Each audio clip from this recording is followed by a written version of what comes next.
share this work with you all. This show is called Queericana, and the title was actually made up by my best friend Nathan, who is a queer person who grew up in Stearns County, Minnesota, which was nearest town was Melrose, if folks are familiar with where that is. And we came up with that name because of the ways that we liked molding the word queer with Americana and thinking about all of the ways that Americana is really inherently queer, and that's what inspired the creation of many of these paintings. They were inspired by deep looking and driving a lot. So if anybody is a rural person, you spend a lot of time driving on the road. And as an artist, I am always looking at my surroundings, whether that is the natural things that are changing or things that are changing on like the side of the road. So for instance, this painting over here that says, "What does it mean to be free?"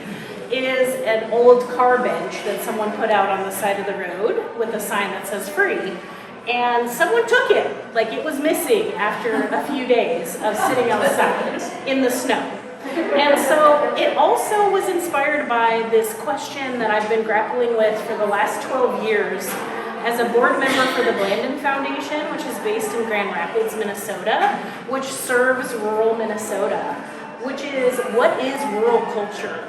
And as a person living in a rural space, what does it mean for me as a queer Chicanx person to be a part of the shaping and interacting with that rural culture?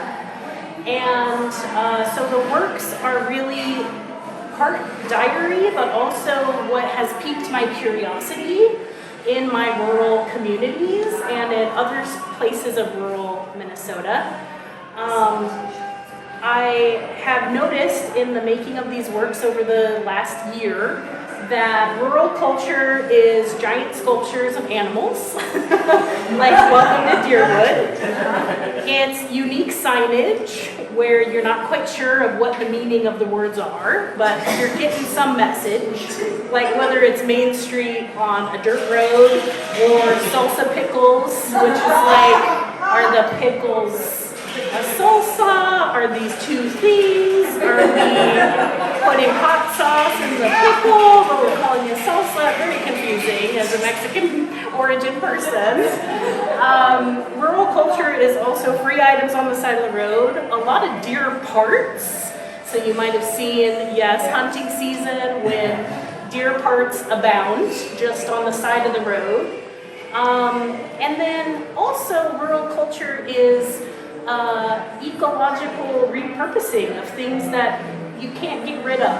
So hence the toilets, flower bed, or making art in your front yard with materials like railroad ties or other things that are difficult to discard or deal with. Like we had our water tank replaced. We have a huge container that is in a junk pile. Most rural people have a junk pile on their property, and you just don't know what to do with all the stuff of modern humanity.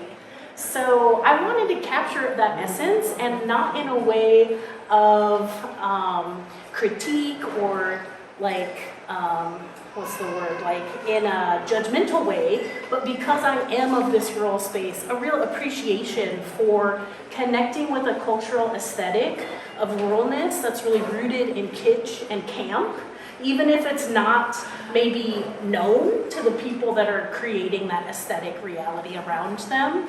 And so I am so happy that you all are here to experience the paintings. I'll say two last things. One, that I typically like to paint very large.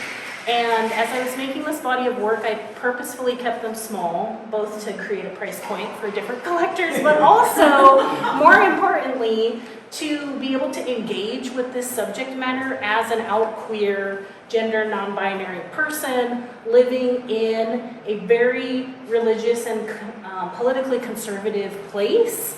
Like rural America, Queericana is both the the promise and opportunity of queerness existing in these spaces and thriving, and also sometimes on that other edge of things, like a feeling of isolation and maybe sometimes a bit of fear of whether or not I will also be truly welcomed at these places where I find aesthetic kinship on the side of the road. So for the scale, I made them small so that I could hold those feelings and not be overwhelmed by the large scale paintings that I typically make, as a way to engage with the subject matter in a more safe way.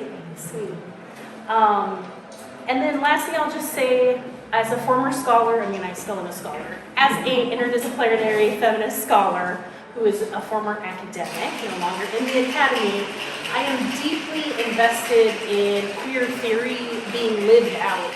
And Jose Esteban Munoz writes in Cruising Utopia about the possibility of queerness existing not as a past issue only, like how we understand queerness as like the AIDS epidemic or legislation against queer people, but that our practice as queer folks is to always be constantly imagining a future in which we are present. And I truly believe that this body of work represents that action of pulling together that hope and that drive to place ourselves in any geography where queerness and queer people and queerness as a practice are celebrated and embraced and allowed and seen and recognized, even as people might not always automatically go there when they see weird things on the side of the road. So that's Queericana. Thank you so much for being here. Please enjoy beverages. I'm happy to take questions about any of the paintings. All the works are for sale. I'd love for them to go to good homes with all my friends and fam, and or share them with other people. I really am grateful for this space, for bringing this show here across from the farmer's market. It is not lost on me that there's a painting called 73 Acres over here, and the farmers need acreage to make what they bring here. So it's also about destabilizing that rural-urban divide, which I really think is a myth. Like, we are all connected. And so thank you to Calendula Gallery for asking me to bring my work here, and I look forward to further conversations. Thank you so much for being here.